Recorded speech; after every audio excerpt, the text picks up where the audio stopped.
Here we have a commentary, which I'm sure these people have never seen. Montefiore, his famous Epistle to the Hebrews commentary. And we're looking here especially at the Bible Gateway Orthodox Jewish Bible translation of Hebrews chapter 2, verse 3. How shall we escape if we neglect so great a Yeshuas Elokeinu, one that was declared initially through Adonenu and was confirmed and attested to by those who heard him? Now, you have to remember that this letter was probably written between 52 and 54 A.D. in Ephesus and then sent to Corinth. And that means that 20 years have passed since the death on the tree and the Tehiyas HaMasim resurrection of the Moshiach.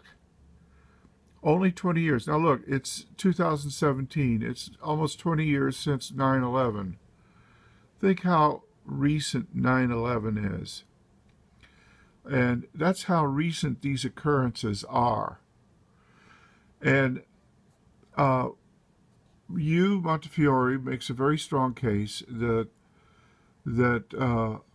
Apollos, who's mentioned with such reverential references in 1 Corinthians and in the book of Acts, is the author here.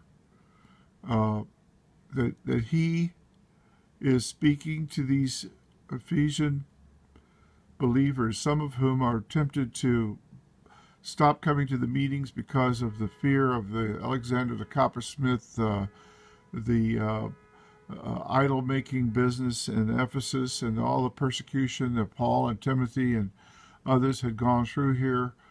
And he's trying to tell them, look, don't go back to something that's retrograde, but hang on to the true faith.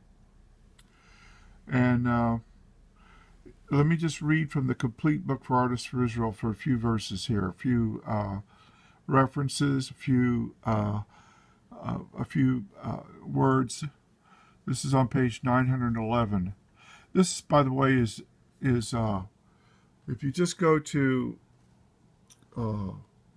afii.org / right here, afii.pdf. If you go to that URL, you will get a free copy. Just download it. You don't have to give your email or anything. Just download it, or just do a Google search, Artists for Israel. You'll find it there, the Complete Book for Artists for Israel.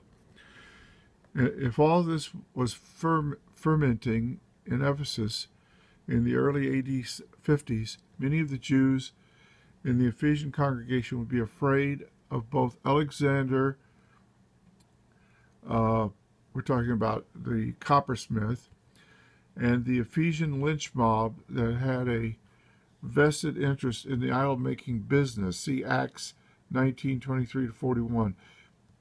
These Jewish Christians, or I should say Messianic Jews, would need for Apollos to preach a message to them like the one we find in Hebrews. If Apollos didn't write Hebrews, it is hard to understand why he is given so much attention in 1 Corinthians, and especially in the book of Acts. Luke deals mainly with major figures. Mark would probably not have been a major figure if he had not written one of the Gospels. Now, by the way, I need to say this to you. There are liberal scholars, in fact, one in particular, that say the entire New Testament could have been written before 70 CE. And in fact, it seems to be written before 70 CE because none of these writings seem to even be aware that the temple's been destroyed, which, if they were aware of it, would make hay out of that point, because this would prove that the only standing kapora for the world is the one that Yeshua made, 33 CE, when he died on the tree. Now, if you will just simply go to the Complete Book for Artists for Israel and read the material on the book of Hebrews, you will see the attestation of the historical Yeshua, and that this is truly the messianic faith once for all delivered to the Kadoshim. I can't take time on a YouTube video to read this whole entire thing for you, but if you will download the Complete Book for Artists for Israel, go to Google and just type Artists for Israel, you'll see it there. Complete Book for Artists for Israel. Download it, and again, the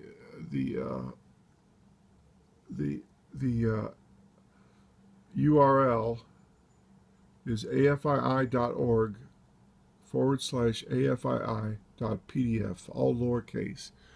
Then you'll be able to read this for yourself and look up these references. I guarantee you it will sober you up that this is indeed the true and historical book on the real Yeshua who actually existed.